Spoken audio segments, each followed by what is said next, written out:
Ha dicho Toni Nadal una frase acerca de Novak Djokovic que refleja lo que ha sido la carrera de Novak y el por qué el serbio ha tenido tanto éxito y por qué transformó su tenis a otro nivel, sobre todo a la hora de enfrentar a rivales como Federer o Nadal. En el caso concreto de Rafa, la rivalidad con Rafa, que se han enfrentado hasta 60 veces, pues con lo que explica Toni, pues revela un poco el por qué Novak Djokovic ha podido tener el éxito que ha tenido. Es un dato que puede que así a priori no tenga tanta relevancia ni tanta dificultad, pero os puedo asegurar que es tan difícil, es que puedo deciros que absolutamente nadie, pero nadie en el mundo del tenis lo ha podido hacer excepto Novak Djokovic. ¿De qué estamos hablando? Ahora os comento. Pues mira, resulta que Toni Nadal, hablando con Andrea Petkovic, un día le contó una cosa acerca de Novak Djokovic, que dijo, las primeras veces que nos enfrentamos a Novak,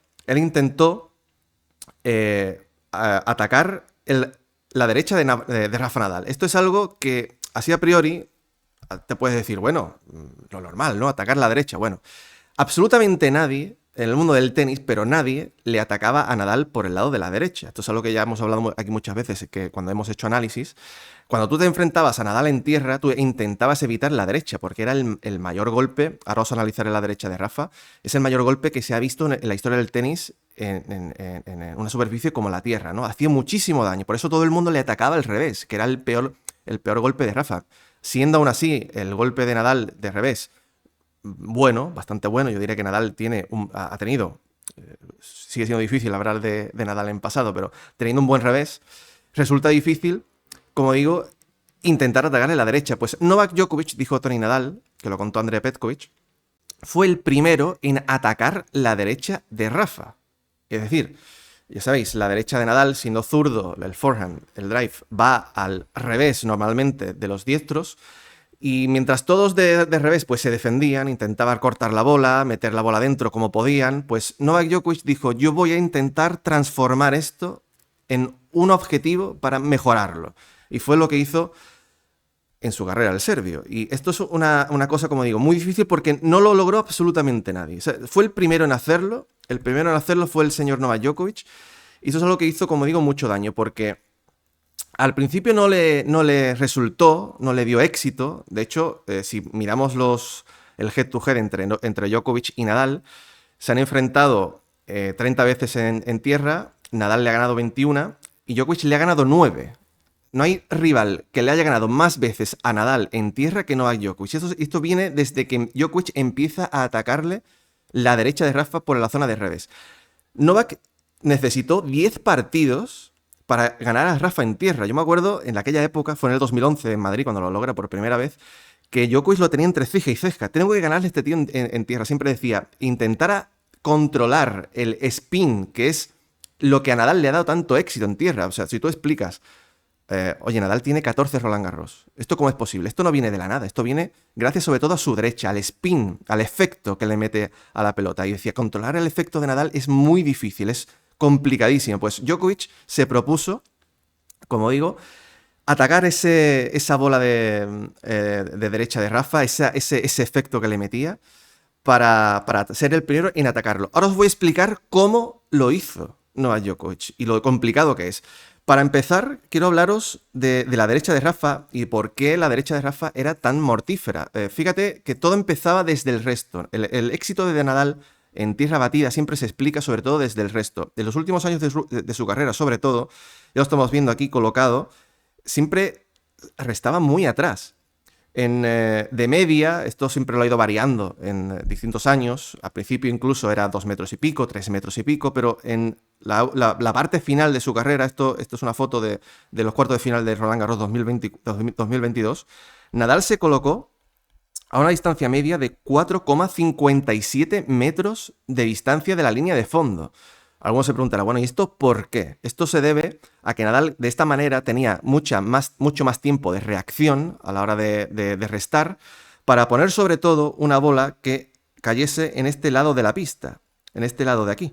Sí que buscaba profundidad sin buscar demasiado riesgo porque de estando tan lejos, con una bola tan liftada que coja, como digo, muchísima altura, lo lógico era que aterrizara más o menos en esta zona. Incluso por aquí tampoco le importaba. Pero con esta bola Nadal siempre buscaba una bola que saltara mucho. La bola de Nadal, al meterle muchísimo spin, provocaba que en tierra saltara y pegara una altura absolutamente tremenda. Nadal le mete... siempre que cuando nosotros vamos a hacer una lista de las mejores derechas en la historia del tenis, Nadal tiene que estar ahí. Esto es impepinable. O sea, no ha habido una derecha en la historia del tenis como la de Rafa Nadal. Fue el primero, a partir de ahí ya sí que hay muchos, bueno, varios, no muchos, varios, que le meten mucho spin a la pelota, sobre todo a la zona de derecha, pero nadie nunca le ha metido tanto efecto a la bola como Rafa Nadal con su lado derecha.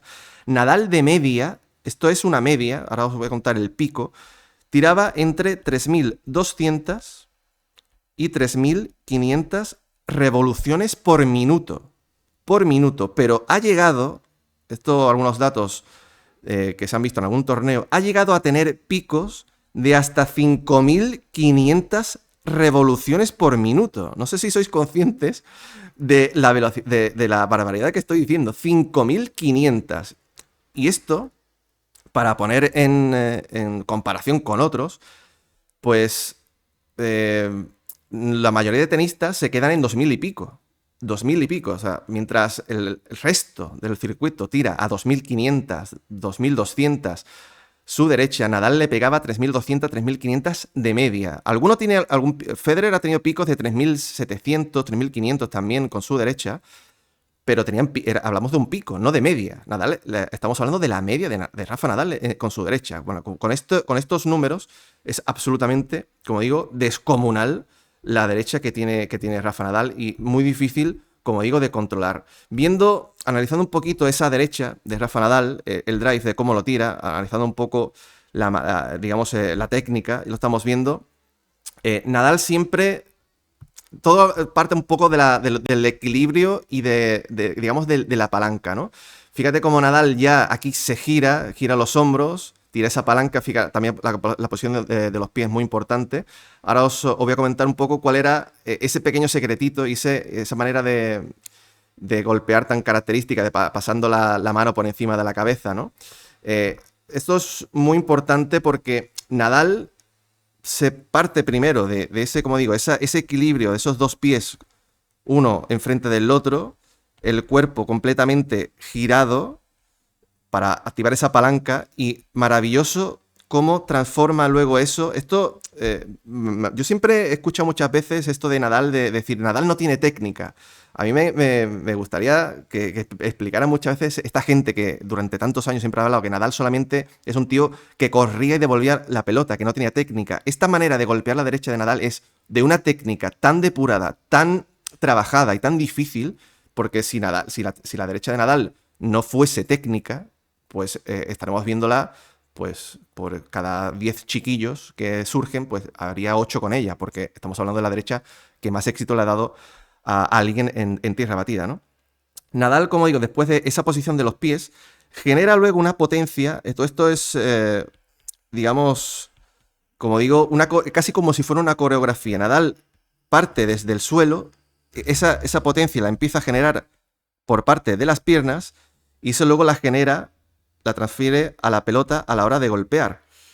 Y ese giro final, que lo vemos aquí, eso hace que una vez que esa fuerza sea, digamos, transferido desde la parte del suelo, apoyando las piernas, a su muñeca, y aquí se produce ese pequeño giro con la muñeca que es tan característico y que hace que la pelota, pues, lleve tanto giro a la hora de golpear.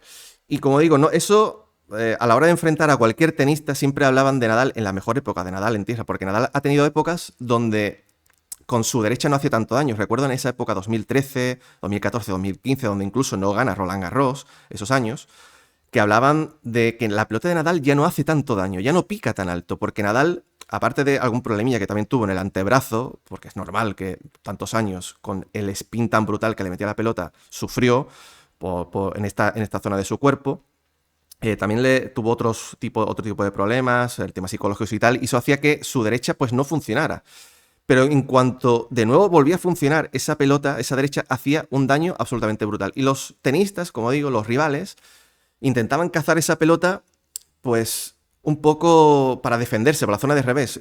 Claro, tú imagínate, utilizando a Novak Djokovic ahora aquí como ejemplo, imagínate esto, no he podido encontrar un ángulo para poder analizar a Novak Djokovic de revés que en hierba. Pero bueno, me sirve más o menos para intentar explicar. La pelota de Nadal, cuando botaba en tierra, llegaba a botar a esta altura. A esta altura. Estamos hablando quizás de 1,7 m o incluso 1,8 o incluso más. Estamos hablando incluso más. A esta altura, por encima del hombro, es muy difícil atacar. Es muy difícil atacarlo. Por eso los rivales siempre sufrían tanto a la hora de jugar contra Rafa en tierra batida. Pero por esa zona o la cortas o le intentas meter como puedas y te dejas una bola corta para que Nadal te mate y te remate, ¿no? Pero Novak Djokovic dijo, yo tengo que averiguar la manera de que esto no me ocurra, ¿no? Tengo que intentar hacer que la derecha de Nadal yo la pueda atacar. Y como dijo Tony Nadal, es el primero que ataca la derecha de Rafa por la zona de revés. Aquí vemos a Novak Djokovic golpeando a una altura a la que a cualquier tenista le viene fenomenal, porque el tenis, si se juega a esta altura, que es a la altura de la cintura, donde todo el mundo golpea, es muy fácil jugar. Pero claro, si estamos hablando que en lugar de a esta altura tienes que golpear a esta otra, por eso se transforma tanto, como digo, el tenis de Rafa Nadal y esa derecha. ¿Y qué hizo Novak Djokovic? Esta parte me viene muy bien para ejemplificar.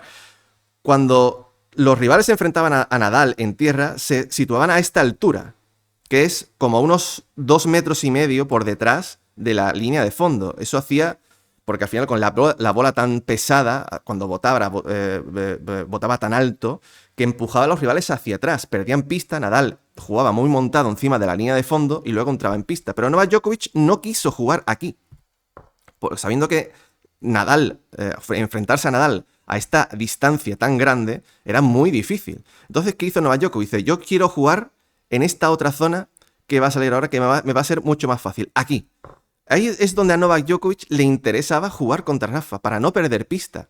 Pero claro, como digo, ¿esto qué provocaba? Pues si tú jugabas aquí encima, la bola de Nadal botaba aquí arriba. Te llegaba a esta altura. Entonces era imposible ponerte a esta distancia de la línea de fondo para devolver la pelota de Rafa Nadal. Esto es un poco kamikaze. Por eso dijo Tony Nadal al principio, los 3 primeros partidos que Djokovic intentó atacar la derecha de Nadal por su zona de revés, llegaba tarde siempre. Siempre llegaba tarde y perdía esos partidos. Pero Djokovic, en un trabajo absolutamente, como digo, puede que sea una de las cosas que menos prensa pueda tener, pero que realmente es tan difícil, porque, como digo, nadie lo hizo, ¿eh? Luego Roger Federer, en el año 2017, sí que lo hizo. Un poco viendo lo que hizo Novak Djokovic hasta entonces, pero fíjate lo que hizo Novak Djokovic. Plantearse algo que nunca nadie había hecho. Entonces, como era tan difícil, como digo, golpear a esta distancia, ¿qué hizo Novak Djokovic? Pues se situó a esta zona y cuando la pelota de Nadal aterrizaba más o menos en esta zona de aquí, más o menos en esta zona, y empezaba a subir, Djokovic, que normalmente se situaba en esta zona, cuando digamos, a la zona segura de golpeo, pues dijo, yo voy a dar un pasito adelante, me voy a colocar aquí y voy a pillar la pelota mientras empieza a subir. Antes de que llegue a esta altura, la voy a intentar golpear a esta altura de aquí, a una distancia que a él le viene muchísimo mejor, porque le viene, como veis, a la altura de la cintura. Y esto, como digo, es tremendamente difícil. Es muy difícil porque requiere de una coordinación ojo, bola y raqueta que es probablemente Djokovic y Federer puede que han sido uno de los pocos que lo hayan logrado. Federer también en el año 2017 tomó esa decisión después de mucho trabajo de decir voy a ponerme encima de la línea de fondo, voy a pegar la pelota de Nadal subiendo, no cuando ya está arriba, y voy a golpearla, voy a atacarla, no voy a esperar a que me llegue. Y eso requiere de mucha coordinación, de mucho trabajo. Eso es muy difícil, tremendamente difícil, ¿eh? Y Novak Djokovic, como digo, fue el primero en hacerlo. Y de ahí empiezan a explicarse esas 9 victorias que llegó a tener Novak Djokovic contra Rafa Nadal en tierra batida. No hay nadie que haya ganado más partidos que Djokovic a Nadal en tierra batida. 9, ¿eh? Nadal ha perdido solo 51 partidos en tierra y de esos 51, 9 de esas derrotas, que es prácticamente un 18%, vienen contra Novak Djokovic. Como digo, el trabajo que tiene Novak Djokovic, siempre se ha hablado de Novak, del trabajo en la dieta, ¿no? En lo que se cuida, en cómo trabaja su cuerpo con la meditación, con los estiramientos que hace, con el yoga. Todo eso, digamos, más o menos todo el mundo lo sabe, pero ese trabajo que quizás es menos, ¿cómo podemos decirlo? Un poco menos agradecido, menos reconocido, que es el trabajo de esa coordinación. Tener esa coordinación, ojo, raqueta, que es es que realmente es, como digo, muy difícil. Muy difícil. Nadal se llevaba, pasaba por la gira de tierra en ciertos años y se llevaba prácticamente el 50% de los juegos al resto. No hay nadie en la historia del tenis que tenga unos números al resto como los de Rafa Nadal.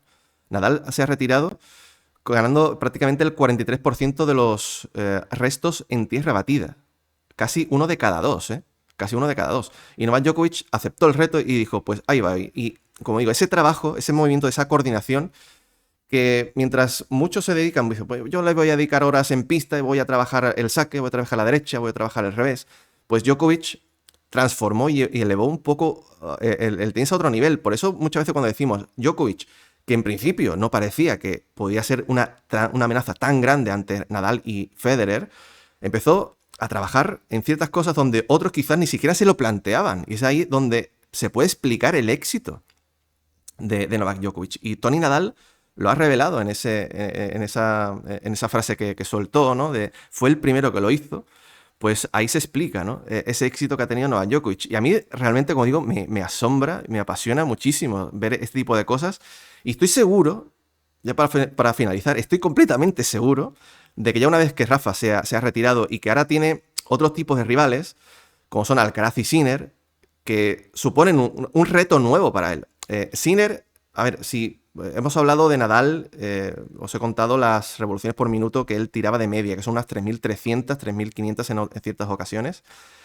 Y Carlos Alcaraz, por eso tiene tanto éxito Carlos Alcaraz en tierra, en la actualidad, y es el mejor, porque es la segunda derecha más potente en cuanto a efecto, con unos 3.200, la de Carlos Alcaraz. La de Sinner es mucho más plana, son dos bolas distintas.